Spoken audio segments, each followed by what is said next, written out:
Hey everybody, Howard here with adding melodic fills and lines to your basic chords, okay? In this particular example, I'm using an E major, an A major, and a B major, okay?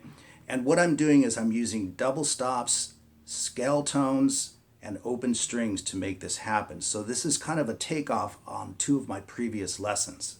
Now, you don't have to view those lessons or even be familiar with them to enjoy this one, because I will be explaining a bit about each thing as I go along. But those lessons would be valuable in the big picture, okay? So that would be my double stops explained lesson, and also cool pentatonic tricks that every guitar player should know. So I will put a link to both of those lessons in the description box below, because I think they're vital to understanding a lot of what's going on here. But again, I will explain it as we go, and we will have on-screen tabs. So here we go. So right out the gate, we have an E major chord, and we are decorating it like so.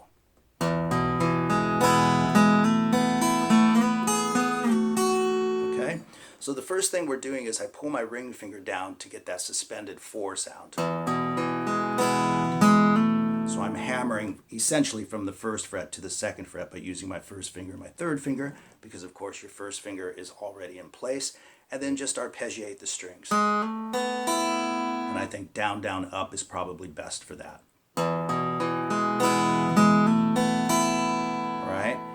And you can switch up fingers for this if you want to, but I kind of keep my fingers down because the whole idea of this style is to keep as many strings resonating as you can before you move or lose the volume off of the string. So what I do is I hammer up, then slide to the 4th fret, catch the 4th fret on the 1st string with my pinky, and then slide back. You can see that on the tab, but a little explanation is always nice, right?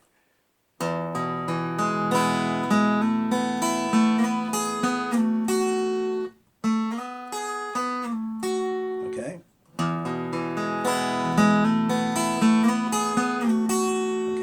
And then we hit the open E string, and we want to let that ring through this next phrase, which is based on the major pentatonic stuff, the major pentatonic trick, okay?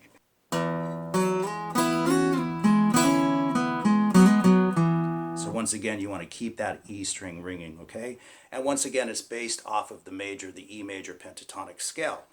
So what I'm doing is I'm sliding from the 4th fret of the D string to the 6th. Then I'm grabbing a double stop, 4 on G, 5 on B, slide it a whole step and back. And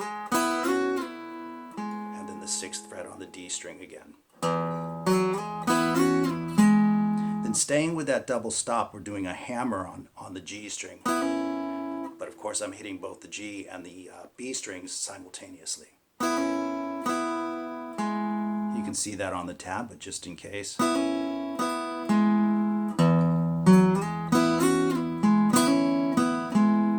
Barring across the G and the D strings at the 4th fret, we have a hammer on the D string. Make sure you don't catch the G string with that, so you want to be on the tip of your finger as much as you can.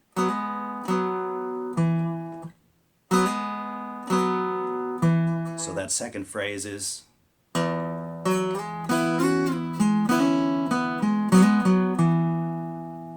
So with those two together, we now have this.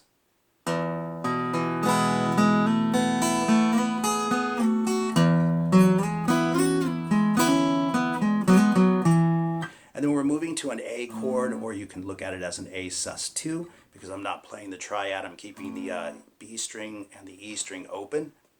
And then we have the double stop lick. And once again, these double stops are based right off of the chord, and that's all explained in full in my double stops lesson. But you've got the tab on the screen, and I'll play it nice and slow.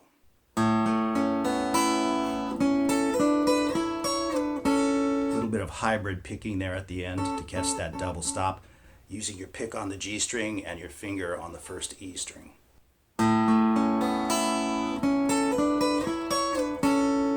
We arpeggiate the chord again, and then we play. And once again, these are all scale tones, using the major pentatonic scale that belongs to each chord. I'll play that one nice and slow. And once again, it's the idea of getting as many strings ringing as possible, hitting double stops and 2 or 3 strings at a time. So both of those A chord sequences are,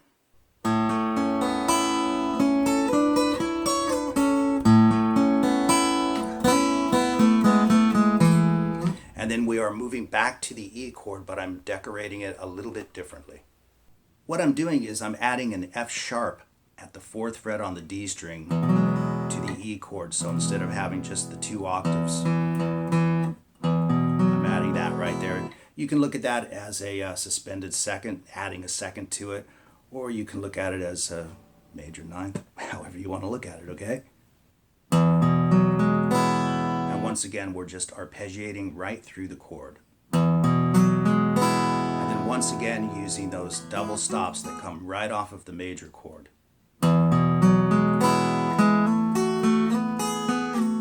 Very similar to what we just did, right? But here it is nice and slow.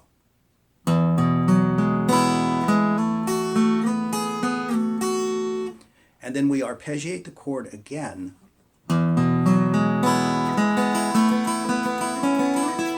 Okay, so what I'm doing there is I'm just walking right up the E major scale, starting with the major 3rd of the chord. And then jumping to the root once I get there. So it's major 3rd, 4th, 5th, 6th, and then octave.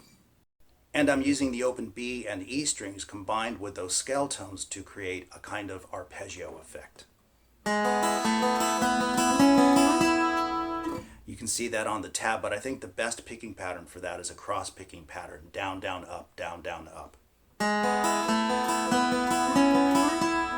Okay, so both of those patterns for that E chord is this.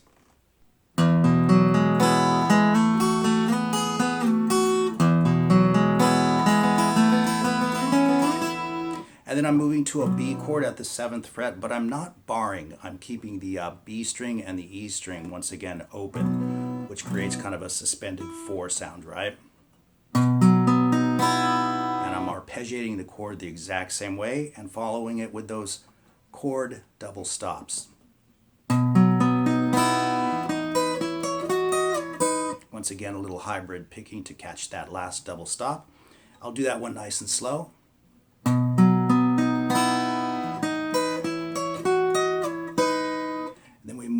Back to the A sus2 chord, and we play this.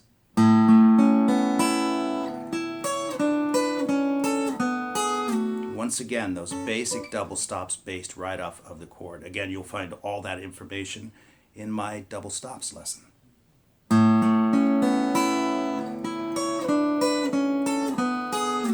Right? It's good to know these double stops diatonically in the full scale form, okay? And then we move back to the E chord with the F sharp in it.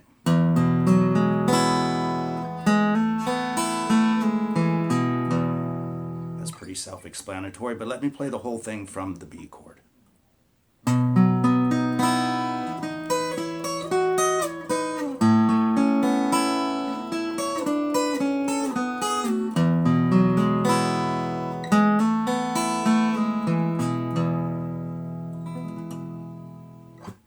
So here's the whole thing, nice and slow.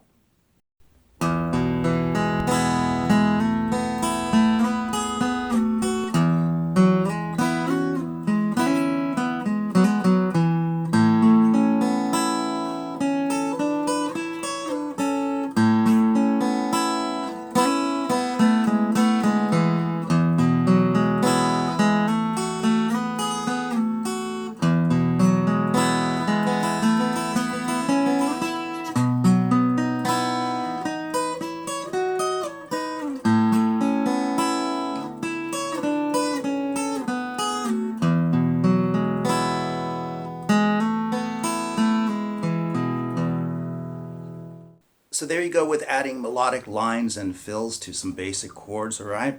And again, if you get the chance, check out my lessons on double stops and also major pentatonic trick, okay? Anyway, I hope you enjoyed the lesson. All the best to everyone as always, and I shall see you in the next video.